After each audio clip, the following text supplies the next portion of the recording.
Today we're taking a look at these NCAAF matches, which are happening on Saturday, November 5, 2022, and giving you our match breakdowns, betting tips and predictions in general on these games. Welcome back to High Stakes, let's get straight into it. Also, don't forget to subscribe and push that notification bell to get notified as soon as we release these sport prediction videos, and if you would like more betting tips and predictions, then check out our Patreon in the link down below. Our new Patreon is a way for us to help you improve your chances of making more money. Multiple plans are available for each and every one of you. By becoming a member of the High Stakes Patreon, you will have access to our best team picks, total picks, parlay picks and much more. Stop wasting hours of your time searching for bad betting predictions that ends up costing you a lot of time and money. Join the High Stakes Patreon now and get the best betting picks. Charlotte 49ers vs Western Kentucky Hilltoppers.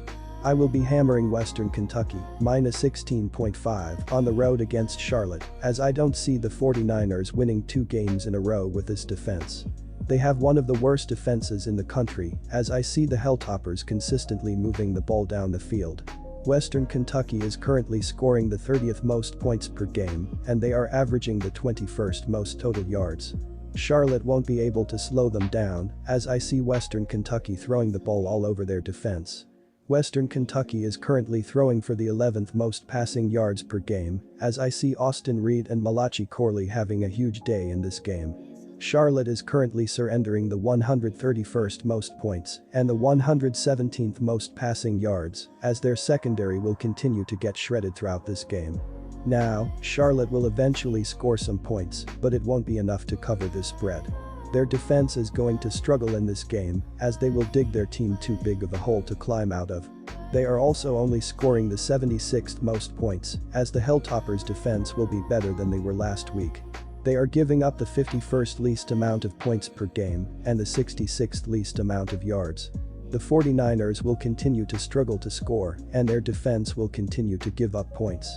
Pick the Western Kentucky Hilltoppers and lay the points, minus 16.5. The Hilltoppers got dominated last week by North Texas, as they will be looking to forget about that game as quickly as they can. On offense, Western Kentucky is scoring 34.8 points per game and averaging 471.6 total yards. This is the 30th most points scored in the country and the 21st most total yards. They have shown that they can consistently move the ball this season, as they have a deadly passing attack. They are currently throwing for 318 yards per game, which is the 11th most in the country. Austin Reed will start at quarterback, as the senior has thrown 22 touchdowns this season and only 6 interceptions. He will also get the ball to Malachi Corley, as he leads the Hilltoppers with 701 receiving yards and 6 touchdowns. He is averaging 12.1 yards per catch as well. Western Kentucky is also running for 153.6 yards per game, which is the 65th most in the nation. Kai Robichaux is the lead back for Western Kentucky, as he has recorded 458 yards and 3 touchdowns this season. He didn't play against North Texas last week, but is not listed on the injury report against the 49ers.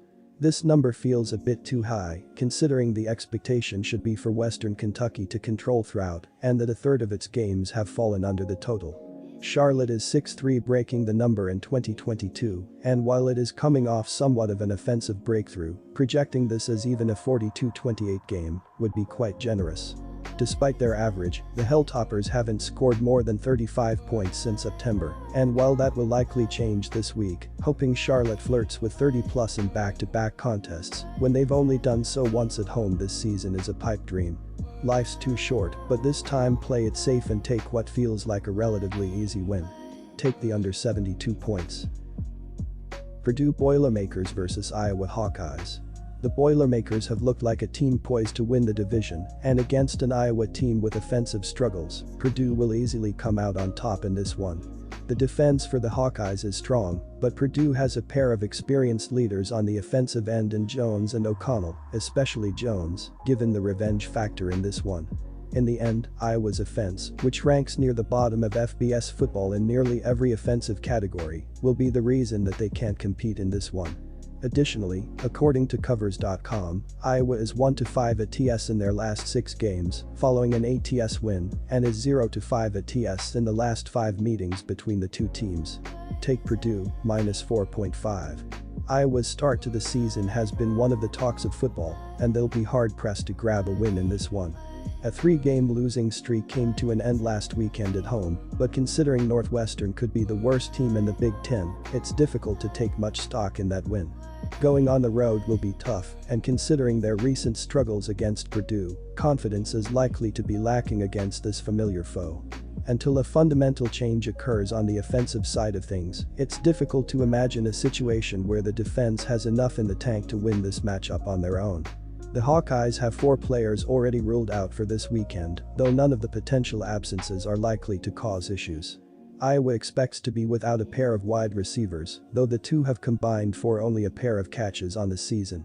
On the defensive side of things, neither player is a star either, which will help one of college football's best defenses stay consistent.